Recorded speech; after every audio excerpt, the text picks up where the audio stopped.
नमस्कार दोस्तों, आज का जो हमारा विषय है वह है पूजा करते करते वो समय कब आता है जब शक्तियां आपको कान में सब कुछ बताने लगती हैं।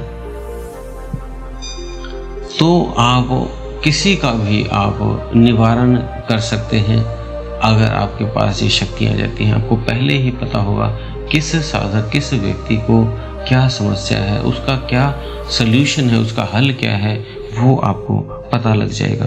तो जानते हैं इस विषय में ये कैसे क्या होता है। तो आप सभी का हम स्वागत करते हैं अपने चैनल में आत्मा से परमात्मा का सफर। और दोस्तों, अगर आप जब ये वीडियो देखते हैं तो वीडियो को लाइक जरूर किया करें, ताकि हमें भी मोटिवेशन मिलती है कि आपको वीडियोस पसंद आती हैं, अच्छी लगती हैं, तो हम भी मोटिवेट होकर आपके लिए वीडियोस अच्छी से अच्छी लाने की कोशिश करते हैं। इसलिए वीडियो को लाइक कर दें। अगर आपको नहीं पसंद लगती तो आप डिसलाइक भी कर सकते हैं। तो दोस्तों, चलते हैं, आगे बढ़ते हैं अपने विषय पे। तो दोस्तों, जब भी कोई दैवीय शक्ति आपसे बात करती है, आपको कुछ बताती है, तो वो साधक वही सुन पाता है जिसने उस तरह की ध्यान साधना तपस्या की हो। ये नहीं कि दिव्य शक्तियां नहीं है, तभी तो आज से हजारों साल पहले भी लोग मंदिरों में जाते थे, पूजा पाठ करते थे और उनका आशीर्वाद लेते थे। और कई साधक जो सिद्ध साधक होते थे, उनसे वो मिलकर उनसे अपनी समस्या बताते थे, तो वो उसका हल निकाल देते थे। आज भी कई ऐसे बाबा आप सुनते हो जो आपकी फरियाद सुनकर और आपका उत्तर लेने के लिए वो अपने जो भी दिव्य शक्तियों को उन्होंने जागृत किया होता है, उनसे वो प्रश्न करते हैं कि इस भक्त की, इस साधक की, इस व्यक्ति की ये समस्या है, बताओ ये समस्या क्यों है इसे, और ये कैसे इसका सॉल्व होगा, क्या इसका सलूशन है। तब वो दिव्य शक्ति आपके कानों में वो उसका उत्तर बता देती है।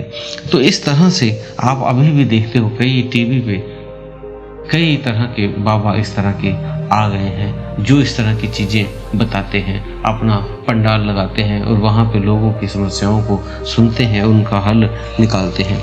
तो आपको लगता होगा ये पता नहीं कैसे हो रहा है, कोई चमत्कार हो रहा है क्या, कोई मैजिक है या साइंस है।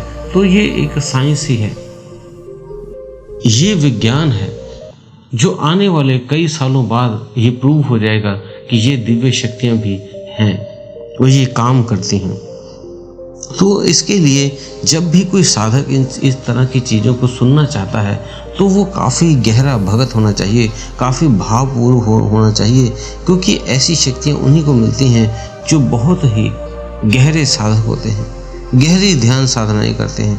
तब उनकी प्रार्थनाएं वो देवी देवता सुनते हैं और जब सुन लेते हैं, उन पर प्रसन्न हो जाते हैं। तब जब भी वो उन्हें नम्रतापूर्वक अपनी प्रार्थना करते हैं और बुलाते हैं, तब वो तुरंत प्रकट हो जाती हैं वो शक्तियाँ, और उनके द्वारा कोई भी प्रश्न किया हुआ उसका उत्तर भी उनको देती हैं। ये उत्तर उनके कानों में उन्हें हल्का हल्का बोलकर सुनाई देता है।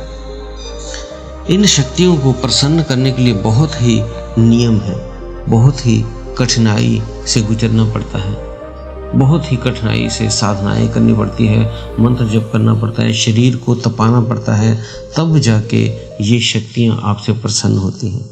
और जब ये प्रसन्न होती हैं तब आप प्रार्थना करके अपनी कोई भी आप मनोकामनाएं या कुछ भी आप पूछ सकते हैं। क्योंकि जब साधक शुरू करता है ये साधनाएं, तो पहले तो 1 से 2 महीने तक तो उसका जो शरीर है उसका शुद्धिकरण होता है। जब उसका शरीर शुद्धिकरण होता है तो उसके बाद वो शक्तियाँ धीरे धीरे उनके अंश आने शुरू होते हैं।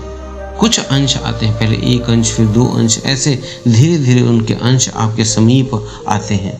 आप अगर विनम्र उनसे प्रार्थनाएं करते हैं, उनकी आरती करते हैं, उनका मंत्र करते हैं, उनको जो है भोग लगाते हैं, उनको जो है वो पाठ करते हो, उनकी चालीसा करते हो, उनका व्रत करते हो, उनके नियमों पे खरे उतरते हो, और उस आप ईस्ट के जहाँ भी उनका मेन दरबार है, जिसे हम सिद्ध पीठ कह देते हैं, जैसे माँ वैष्णो का हो गया, बालाजी का हो गया, इस तरह कई जो सिद्ध पीठ हैं वहाँ पर आप जाते हो, तो ऐसी स्थिति में इस तरह से करने से बहुत सारे अंश उनके आपके समीप आने लग जाते हैं। ऐसे करने से आप व्रत करते हो, आरती करते हो, मंत्र करते हो, उन्हें भोग लगाते हो, उनके सिद्ध पीठ पे जाते हो, पाठ करते हो, चालीसा करते हो, तो वो आपके पहले स्वप्न में आते हैं। धीरे धीरे आपको वो दिखाई भी पड़ते हैं और फिर सूक्ष्म रूप में आपसे बातें भी करते हैं। इस तरह के कुछ आपके साथ चमत्कार होने शुरू हो जाते हैं। तो दोस्तों, बहुत ही सरल तरीके से आपको ये समझा दिया गया है, लेकिन इसको जब करना होता है तो बहुत ही आपको कठिनाइयों से, नियमों से गुजरना होता है, तब जाके ये चीज़ें आपको प्राप्त होती हैं। और इनका कभी भी गलत प्रयोग ना करें, हमेशा लोगों की भलाई के लिए ही करें। अन्यथा अगर आप गलत प्रयोग करते हैं, किसी के कहने पे, कई पैसों की लालच में करते हैं, तो बाद में वो नरक लोक में जाते हैं। इसलिए इन सिद्धियों का सही प्रयोग करें, लोगों की भलाई के लिए करें, अच्छाई के लिए करें। तो दोस्तों, अगर आप हमारे चैनल पर नए हैं तो चैनल को आप सब्सक्राइब करके बेल बटन दबा दें। और अगर आप इस वीडियो को आपको अच्छे लगे तो अपने दोस्तों मित्रों में भी शेयर करें।